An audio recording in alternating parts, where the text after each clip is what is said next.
Kita ka sa mong balay, mao ni dari na yan na ay sariling eskwelahan. Kita ka sa mong balay, mauna among balay. Bay.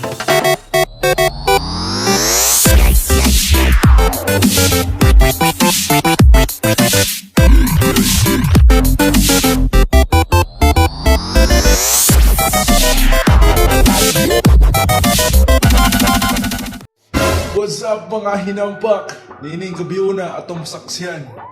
Ang duha ka naglalis kung kinsa ang mas dako sa ilang mga balay. Kung kinsa mas dako nga balay, nakita ko sa Facebook kanina na ay isa ka buok nga nag-ingon siya nga dako siya balay. Apan ingon ng kontra ang isa nga mas dako tigid yung balay. Busa ang mga higala atong paminawon kini ug kinsa jud ang mas dako nga balay.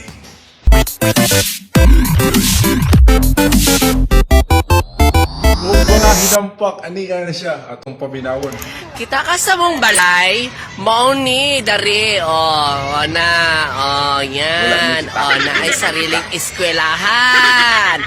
Pangmayaman, only rich can afford. O diba?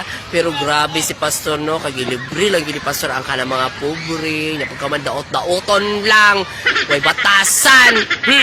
Bye. Oh, diba? Nakita ninyo mga mananap? Mga hinampak?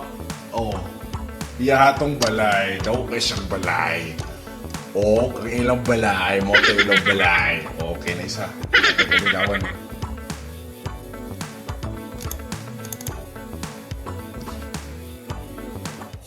Kita ka sa mong balay, mauna among balay.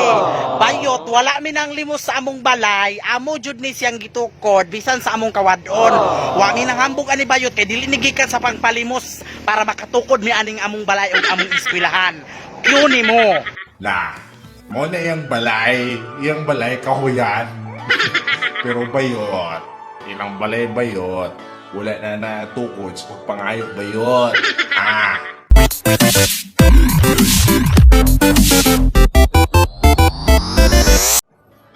Karon ikaw na bahala ang decide kinsa may mas nindot nga balay, katong bayot nga buang o bayot nga hinampak. Kinsa mas nindot nga balay, among balay, mo na mong balay, mo na mong balay, kana mong balay, mo na.